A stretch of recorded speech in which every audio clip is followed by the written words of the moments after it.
دوستو شروع کرتے ہیں آج کی کہانی۔ جب امی ابا سیلاب کی نظر ہو گئے تو میرا ٹھکانہ چچا کا گھر بنا۔ چچا چچی نے ماں باپ کا پیار دیا کہ میں نے والدین کی کمی بھلا دی۔ کسی یتیم کو لاکھ پیار دیں، والدین کی بات ہی اور ہوتی ہے۔ بھری دنیا میں کوئی تو ایسا ہوگا جس کو میں اپنا کہہ سکوں گی اور جو ہر حال میں میرا ساتھ دینے والا ہوگا۔ میٹرک میں تھی کہ چچا چچی کو میرے بیاہ کی فکر لاحق ہو گئی۔ وہ ڈرتے تھے کہ اگر غلط جگہ بیاہ دیا تو لوگ ہمیں ہی الزام دیں گے۔ ان دنوں میرے لیے کافی اچھے رشتے آ رہے تھے، لیکن چاچی کسی نہ کسی وجہ سے انکار کر دیتی تھی۔ پھر انہوں نے فیصلہ کیا کہ ہم سجیلا کو اپنی بہو بنا لیتے ہیں، گھر کی لڑکی گھر میں رہے گی اور ہم کو دعائیں دے گی۔ چچا کا بیٹا عبدالرحمان ان دنوں ٹریننگ کر رہا تھا۔ اس کا سلیکشن بطور آفیسر ہو چکا تھا۔ وہ 7ویں جماعت سے ہی اکیڈمی چلا گیا تھا۔ اس وجہ سے نہ تو میں اس سے مانوس تھی اور نہ وہ مجھ پر مہربان۔ اس کی عادت عجیب تھی۔ جب وہ چھٹیوں میں گھر آتا سب سے الگ تھلگ رہتا۔ بے حد سنجیدہ طبیعت کا مالک تھا، زیادہ تر اپنی پڑھائی میں مشغول رہتا۔ وہ اپنے والدین سے بھی کم بات کرتا تھا۔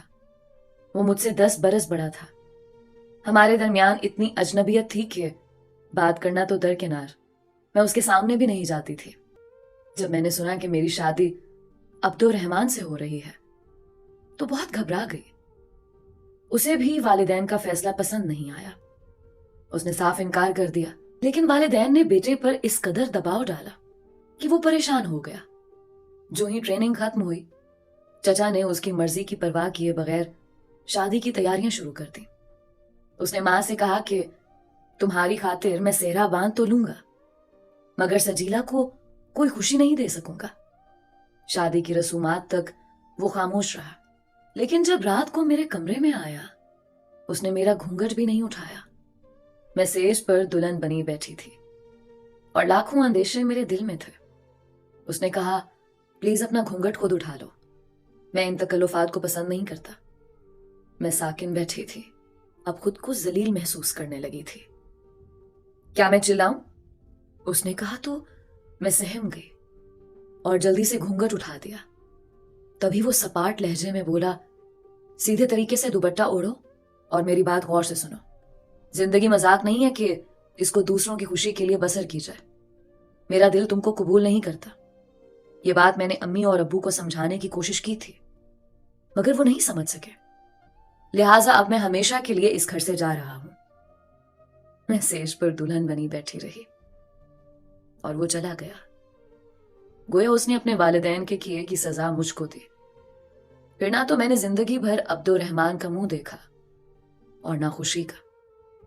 چچا اور چچی خود کو میرا مجرم سمجھنے لگے اور میں خود کو، کہ جس کی وجہ سے ان کا نوجوان بیٹا گھر چھوڑ کر چلا گیا تھا۔ بعد میں عبدالرحمان جس کو چاہتے تھے انہوں نے اسی لڑکی سے شادی کر لی۔ اب وہ کبھی کبھی اپنی ماں سے فون پر بات کر لیتے تھے۔ چچا نے تو کہہ دیا تھا کہ میں زندگی بھر اس بیٹے کی صورت نہیں دیکھوں گا جس نے یتیم کا خیال نہیں کیا۔ ان دنوں میرے دل کی کیفیت ناگفتہ بہ تھی۔